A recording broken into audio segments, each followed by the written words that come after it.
Hello friends, digital marketing with AI के इस course में आपका स्वागत है। जब हम बात करते हैं डिजिटल मार्केटिंग की, तो डिजिटल मार्केटिंग करते किसके लिए हैं, क्यों करेंगे, क्या फ़ायदा होगा? सबसे पहले इस कॉन्सेप्ट को समझते हैं। तो सबसे पहले बात करते हैं हमारा बिज़नेस क्या है? बेसिकली एक बिज़नेस होता क्या है? क्योंकि जब भी आप मार्केटिंग करेंगे तो किसी न किसी बिज़नेस के लिए करेंगे, क्योंकि वो कहीं न कहीं प्रॉफ़िट कमाने के लिए मार्केट में आया है। बिज़नेस एक ऑर्गेनाइज़ एफ़र्ट होता है जिसमें आप गुड्स या सर्विसेज़ को कस्टमर को देते हैं पैसे के बदले में। इसको आप ऐसा समझिए कि आप कोई दुकान खोल लेते हैं और आप कोई चीज़ बेचना शुरू कर देते हैं, जैसे कपड़े वगैरह, तो वो एक बिज़नेस कहलाएगा। या आप एक सर्विस देना शुरू करते हैं, जैसे मान लीजिए सैलून का सर्विस है या एग्ज़ाम्पल डिजिटल मार्केटिंग का सर्विस है, तो ये सर्विस कहलाएगा। तो बिज़नेस जो है उसमें सबसे बड़ा इम्पोर्टेंट पार्ट रहता है कि आप कस्टमर की नीड को समझते हुए एक सॉल्यूशन देते हैं। वो सॉल्यूशन 2 चीज़ों में हो सकता है, या तो गुड्स हो सकते हैं या सर्विसेज़ हो सकती हैं। गुड्स यानी कि जो चीज़ें दिखाई देती हैं, जैसे कि मैंने बताया एग्ज़ाम्पल आपको, किराना की आइटम्स हैं, कपड़े हैं, ये सब गुड्स कहलाएँगी। मोबाइल फ़ोन अगर आप बेचते हैं। और सर्विसेज़ की बात करें, तो सर्विसेज़ वो सुविधाएँ हैं जो दिखाई तो नहीं देती, लेकिन आप उनको अपनी एक सर्विस के रूप में देते हैं। जैसे कि आपके पास कोई हेयर सैलून है, आप कोई डिजिटल मार्केटिंग ऑफ़र करते हैं, कोई कंसल्टेंसी ऑफ़र करते हैं। ये सब चीज़ें जो हैं बिज़नेस का पार्ट रहती हैं। बिज़नेस में सबसे इम्पोर्टेंट पार्ट यही है कि आप सामने वाले की प्रॉब्लम को देखते हुए एक सॉल्यूशन देते हैं, और इसकी वजह से वो कस्टमर आपको पैसे देता है। इस तरह से आप अपने बिज़नेस में प्रॉफ़िट जनरेट करते हैं। मैं थोड़ा-सा और इसे एक्सप्लेन करूँ तो बिज़नेस में 2 ही चीज़ें हैं, प्रोडक्ट और सर्विस। इस चैप्टर को समझाने का मतलब ये है कि आप अच्छी तरह से समझ पाएँ कि बेसिकली जब हम डिजिटल मार्केटिंग करेंगे तो कौन-कौन सी चीज़ें हमें समझ आनी चाहिए। तो ये जो थ्योरेटिकल पार्ट चल रहा है हमारा, इससे हम अपनी डिजिटल मार्केटिंग जब करेंगे प्रैक्टिकली, तो हमें समझ आ जाएगा कि कौन सी टर्म्स के लिए हम किस तरह की मार्केटिंग का प्रयोग करने वाले हैं। तो मैंने जैसे बताया, व्हाट इज़ प्रोडक्ट? प्रोडक्ट क्या है? प्रोडक्ट एक टेंजिबल आइटम है, ऐसी चीज़ जो दिखाई देती है, जिसे आप बड़ी आसानी से खरीद सकते हैं, बेच सकते हैं, एक्सचेंज कर सकते हैं, और ये फिज़िकल रहती है। जैसे एग्ज़ाम्पल स्मार्टफ़ोन है, पैकेज्ड फूड है, क्लॉथिंग है, आपकी कोई कूलर की दुकान है, कोई एसी की दुकान है, आप टीवी बेचते हैं, ये सब आइटम्स प्रोडक्ट्स कहलाते हैं जो दिखाई देते हैं।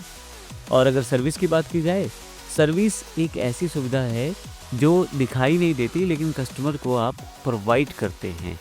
जिसमें जैसे कि एक टीचर है वो अपना एक्सपीरियंस प्रोवाइड कर सकता है, एक डॉक्टर है वो अपनी मेडिकल फैसिलिटीज़ दे सकता है, एक आपके पास वकील है वो अपनी कंसल्टेंसी दे सकता है। तो इस तरह से आप अपना एक्सपीरियंस, असिस्टेंस या सॉल्यूशन एक सर्विस के रूप में दे सकते हैं।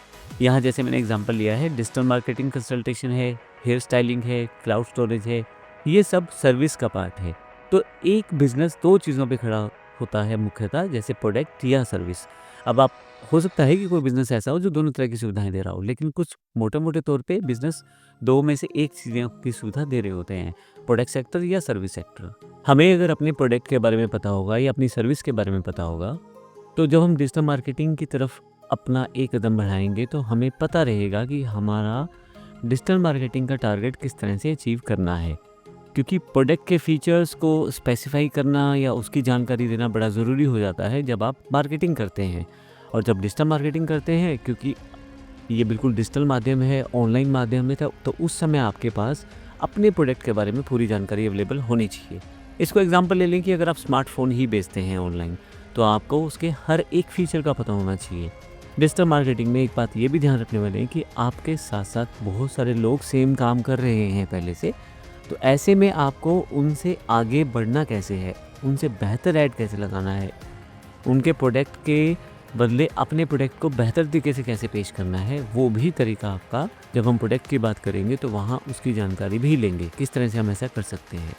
और जब सर्विस की बात करते हैं, जब हम कोई सर्विस ऑनलाइन देते हैं, या आप डायरेक्ट भी कोई सर्विस दे सकते हो, जैसे कि आपकी शॉप है, वहाँ पे कुछ सैलून सर्विसेज़ हैं, या आप ऑनलाइन को डिजिटल मार्केटिंग कंसल्टेशन देते हो, तो ऐसे प्रोसेस में आपको सर्विस देते समय जब आप डिजिटल मार्केटिंग का सहारा लोगे अपने बिज़नेस को फैलाने के लिए, बढ़ाने के लिए, तो वहाँ पे आपको अपनी सर्विस की पूरी जानकारी किस तरह से शो करनी है, कैसे आप अपनी बात को अपने कस्टमर्स तक लेके जाना चाहते हैं, किस तरह से आप उनको इम्प्रेस करना चाहते हैं, ताकि आपकी बिज़नेस की तरफ वो आगे बढ़ सकें।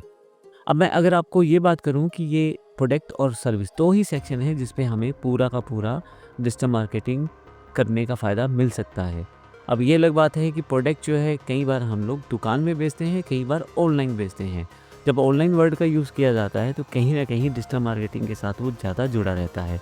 हालाँकि डिजिटल मार्केटिंग आपकी शॉप के लिए भी अवेलेबल रहती है और अगर आपका कोई ऑनलाइन वेबसाइट है तो उसके लिए भी अवेलेबल है। यानी कि आप दोनों तरह से डिजिटल मार्केटिंग का प्रयोग कर सकते हैं अपने प्रोडक्ट को बढ़ाने के लिए।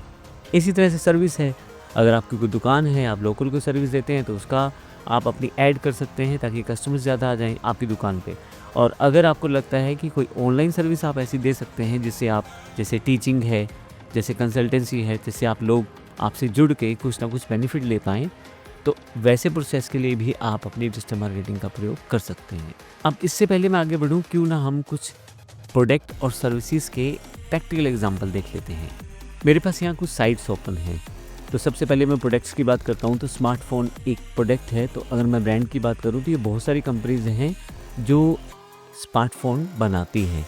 जैसे यहाँ पे कुछ लिस्ट दी हुई है, Xiaomi है, सैमसंग है, वीवो है, ओप्पो है, एप्पल है, रियलमी, ये सब कंपनीज़ फ़ोन को बनाती हैं।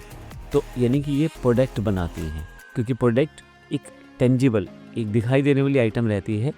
तो ऐसे प्रोसेस में आपके पास स्मार्टफ़ोन जो है दिखाई देता है और आप ये कंपनीज़ अपने प्रोडक्ट को प्रमोट करती हैं। तभी जब कोई नया फ़ोन आता है तो वो कहते हैं कि एक नया प्रोडक्ट हमारा लॉन्च हो गया है। मैं इन वर्ड्स का यूज़ क्यों कर रहा हूँ बार-बार, प्रोडक्ट का, सर्विस का, ताकि आपको अच्छी तरह से क्लियर हो डिजिटल मार्केटिंग करते समय कि हम अपनी प्रोडक्ट की मार्केटिंग कर रहे हैं या अपनी किसी सर्विस की मार्केट कर रहे हैं। तो जैसे मैंने बताया स्मार्टफ़ोन ब्रांड है, इसी तरह से टीवी ब्रांड है। तो टीवी बहुत सारे ब्रांड्स हैं आपके पास, जैसे एलजी है, सैमसंग है, सोनी है। तो ये जितने भी कंपनीज़ हैं ये एक अलग प्रोडक्ट बनाती हैं, जैसे कि टीवी। तो टीवी एक प्रोडक्ट है, मोबाइल एक प्रोडक्ट है। तो इस तरह से ये कंपनीज़ टीवी बनाती हैं। जब भी आप डिजिटल मार्केटिंग करेंगे तो वहाँ पे आपको बताना पड़ता है कि आपका टीवी दूसरी कंपनी से बेहतर कैसे है, क्योंकि जब तक आप नहीं बताओगे कस्टमर आपका प्रोडक्ट नहीं लेगा। और अगर आप अपनी चीज़ें ढंग से नहीं बता पा रहे तो कस्टमर किसी और कंपनी का प्रोडक्ट ले लेगा। तो आपकी डिजिटल मार्केटिंग की जो एडवर्टाइजमेंट कॉस्ट है बढ़ जाएगी, हो सकता है उसका लाभ ना मिले। तो क्यों ना हम हर चीज़ को बारीकी से सीखें, ताकि जब हम अपनी प्रोडक्ट को मार्केट में लॉन्च करें एक अच्छे मार्केटिंग प्लान के साथ, तो वहाँ पे हम अपने प्रोडक्ट के सभी फीचर्स की जानकारी अच्छी तरह से दें, अपने कंपटीटर्स को ध्यान रखते हुए। इन सब चीज़ों में मैं बात करूँगा आने वाले सेशंस में, लेकिन अभी जो मैं मोटा-मोटा आपको ये बताने की कोशिश कर रहा हूँ कि प्रोडक्ट और सर्विस में फ़र्क क्या है। इसी तरह से मैंने यहाँ एसी ब्रांड्स की बात की, बहुत सारे एसी ब्रांड्स हैं इंडिया में। मैं इंडिया में हूँ तो इंडिया की बात कर रहा हूँ। डाइकन है, गोदरेज है, लेलॉयड है, जनरल है। तो इस तरह की ये कंपनीज़ जो प्रोडक्ट बेचती हैं वो एसी है। तो अभी हमने 3 प्रोडक्ट देखे हैं, स्मार्टफ़ोन जैसे कि Xiaomi, सैमसंग, ओप्पो, वीवो, ये सब ब्रांड्स जो हैं स्मार्टफ़ोन बेचते हैं। टीवी ब्रांड्स, टीवी प्रोडक्ट एक अलग प्रोडक्ट है जो कि जैसे एलजी, सैमसंग जैसी कंपनियां हैं। एसी ब्रांड एक अलग प्रोडक्ट है। तो ये 3 प्रोडक्ट हैं। अब मान लीजिए मुझे किसी चीज़ की डिजिटल मार्केटिंग करनी है तो उन सब चीज़ों के बारे में बड़े ढंग से बड़ी नॉलेज रखूँगा और सब चीज़ों को वर्कआउट करूँगा, तभी मैं अपनी बात अपने कस्टमर तक पहुँचा पाऊँगा। इसी तरह से यदि आप बात करें सर्विस की, अब सर्विस की बात करते हैं।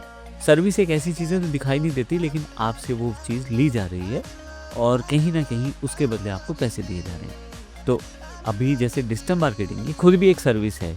आप ऑनलाइन किसी के लिए मार्केट करते हैं तो वो एक सर्विस की कैटेगरी में आ जाएगा। आप कोई कंसल्टेंसी प्रोवाइड करते हैं, जैसे कि आप टैक्स कंसल्टेंसी प्रोवाइड करते हैं। मान लीजिए आप अकाउंटेंट हैं या आपको पता है कि टैक्स कैसे कैलकुलेट किया जाता है। अब काफ़ी सारे लोग हैं जिनको टैक्स के बारे में काफ़ी सारे क्वेश्चंस रहते हैं। जीएसटी एक ऐसा टैक्स है इंडिया में जहाँ कुछ ना कुछ नया अपडेट आता ही रहता है। तो अगर कस्टमर को कोई कंसल्टेंसी यानी कि कोई सर्विस चाहिए तो कहीं ना कहीं वो आपसे जाके जुड़ेगा और फिर आप उसको ऑनलाइन प्रोवाइड कर सकते हो। ये ऑनलाइन भी हो सकता है, ऑफलाइन भी हो सकता है। मैं फिर से बता दूं, मार्केटिंग ऑफलाइन के लिए भी हो सकती है बिजनेस के लिए, ऑनलाइन बिजनेस के लिए भी हो सकते हैं। अगर आप दुकान वगैरह खोल के रखे हुए हैं तो वो आपका ऑफलाइन बिजनेस कहलाएगा। लेकिन ये वही चीज़ अगर आप किसी को बैठे बैठे कंप्यूटर या वेबसाइट के साथ किसी दूसरे शहर में अपने ऑनलाइन माध्यमों से देना चाह रहे हैं तो वो एक ऑनलाइन सर्विस कहलाएगी। इसी तरह से टीचिंग सर्विस है एक तरह से। आप जब टीचिंग की बात करते हैं तो अभी आज की डेट में तो काफ़ी सारे लोग अपनी प्रोग्राम बनाते हैं, अपने कोर्सेज़ बनाते हैं और उसे ऑनलाइन सेल्स करते हैं। तो वो एक सर्विस की तरह सेल करते हैं।